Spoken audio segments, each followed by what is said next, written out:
Hello and welcome to Code Closeups. Today we're going to learn how to turn this into something like that in slide-in animations in Flutter. So let's get started. First we'll create a new project.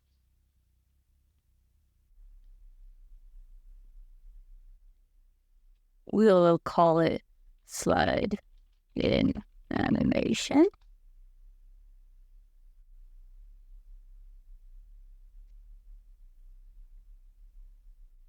Now let's remove all this automatic stuff in my home page.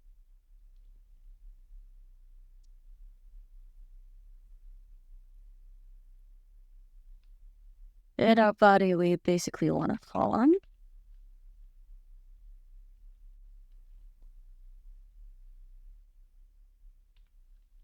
First, we want some title text. Let's call this inspiring quote. And so that everybody knows it's a title, let's give it a nice style.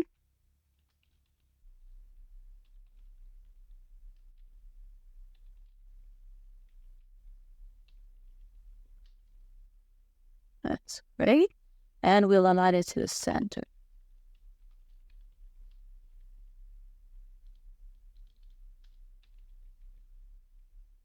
So that's the first one. Here we want some large text, so we'll put it in an expanded. With some padding.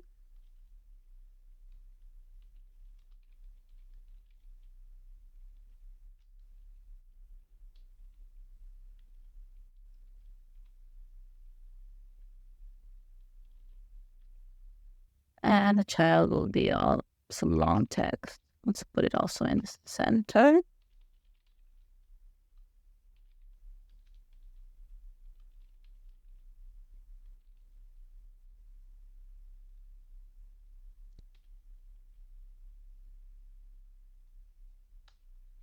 So the text will be a quote that I like very much from Dandelion Wine.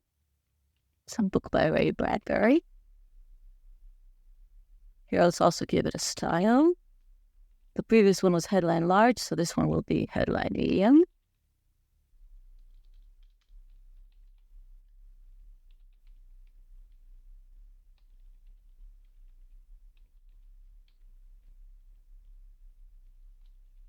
And let's make it nicely justified to both sides.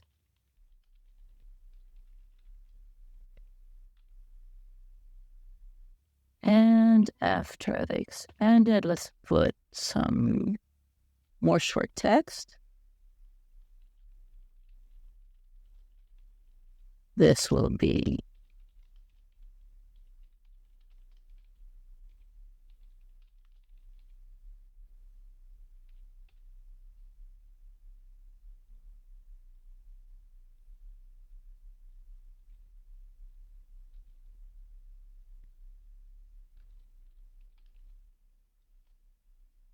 And for a demonstration, let's have also something here that we will not be animating. So let's take an elevated button, which will do nothing for the moment. And we'll call animated. And let's wrap that in some padding.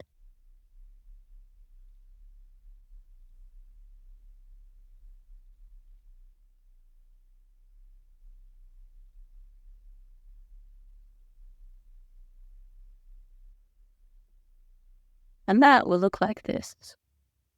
And well, it does the job. It gives you an inspiring quote, but we're looking for that something extra. We would like it to slide in. A quick sidebar on some animation option.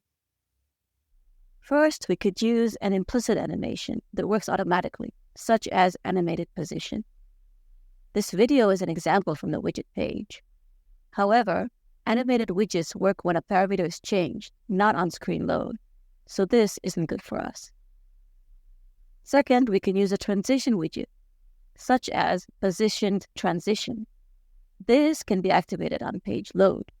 However, we would need to calculate the positions ourselves, so this isn't good for us either.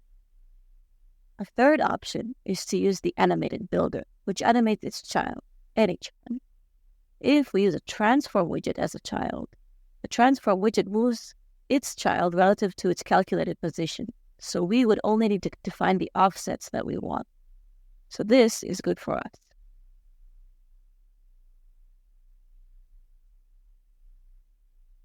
So let's start with a transform widget. Let's wrap this. Now, a transform widget needs a transformation matrix. If you don't know what that is or what to do with it, Flutter helps you with that. And you don't actually need to understand anything about matrix 4 or transformation matrices. You can use one of these handy helper matrices, translation values. You simply specify here what the movement you want from the widget in X and in Y and in Z. So in our case, we don't want anything in X and we don't want anything in Z. And Y, let's take there. And we saw it in the inspiring quote moved. Now, obviously, we wanted to continue moving. Let's wrap this in an animated builder.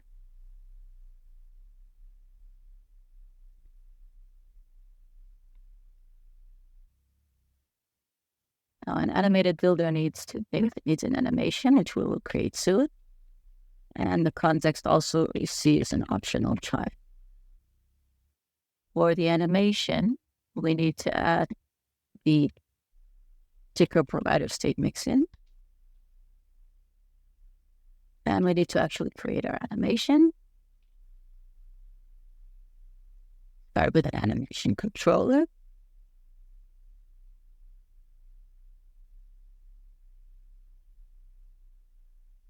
Vsync is this with our ticker provider state mixin. And here we also specify a duration. Let's make it 1 second. And we need also an animation.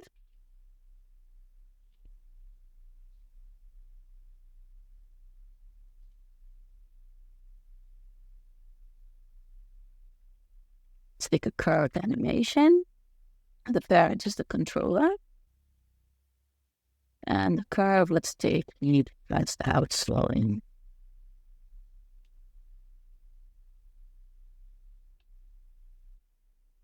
And then we can put the animation here. Now, all this is not enough. The idea of using an animated builder, we need the animation to tell it what to start, but we also need to use animation.value in the child so that it will actually move. So instead of just leaving it 30, animation.value minus 1 times 30. So when the animation value is 0, it'll be minus 30. And when the animation value is 1, it will be 0, which means it will be exactly where it's supposed to be. And this also is not enough because we wanted it to start on load, or in other words, we wanted it to start it in its state.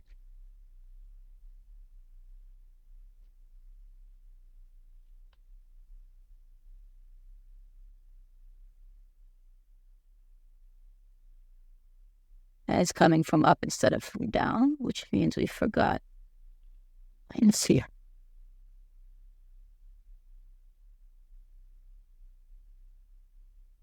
And now it's coming from the right. Now that I look at it, it looks a bit too high, the inspiring quote. So let's wrap this text in some padding.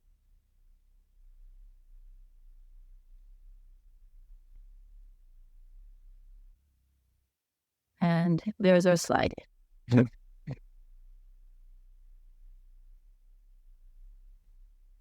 Basically, we want to wrap every single one of these widgets in this transform and animated builder. To make that easier for us, let's create an animated tile.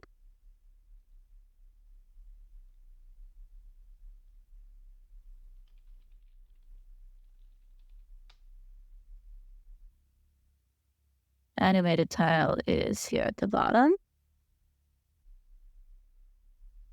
So this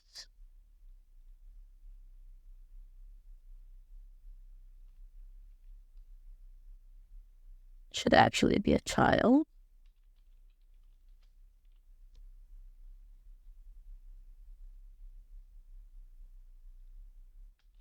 And here it should receive a widget child.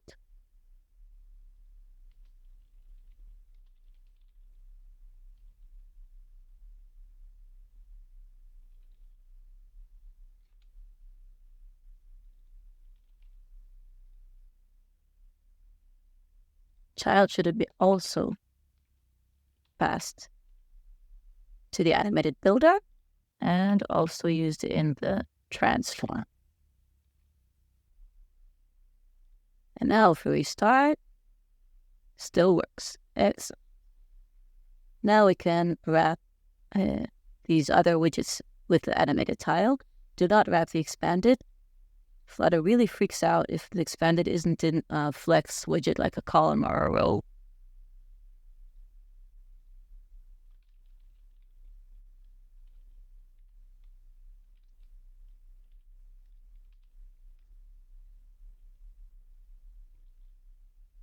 Let's see that it still works.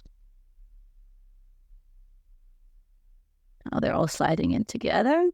And we could do the same thing with this one.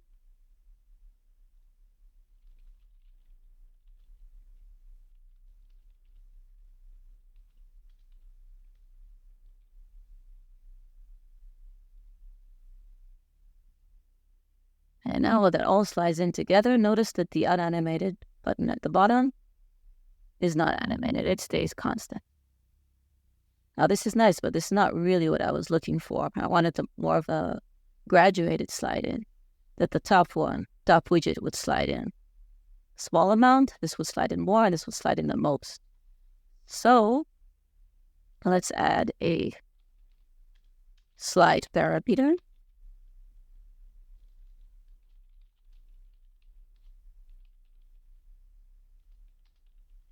So the first one will slide in 10, the second will slide in 30, the third will slide in 60. And in our animated tile, we will add also a slide parameter.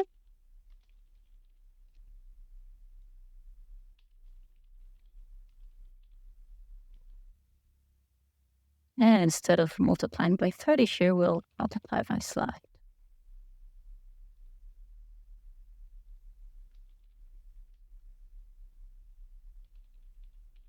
First one will be slide 1. Second will be the second element in slide. And the third one will be the third element in slide.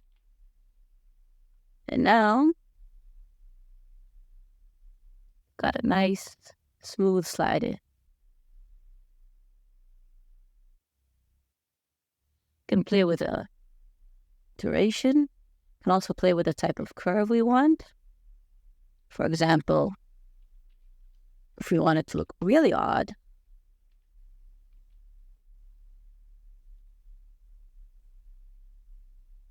can make it bounce in.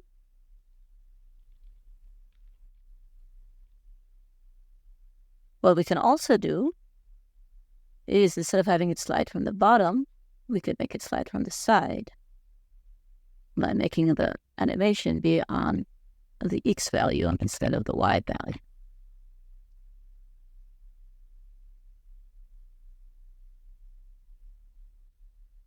And that sums up our video for today. Thank you for watching.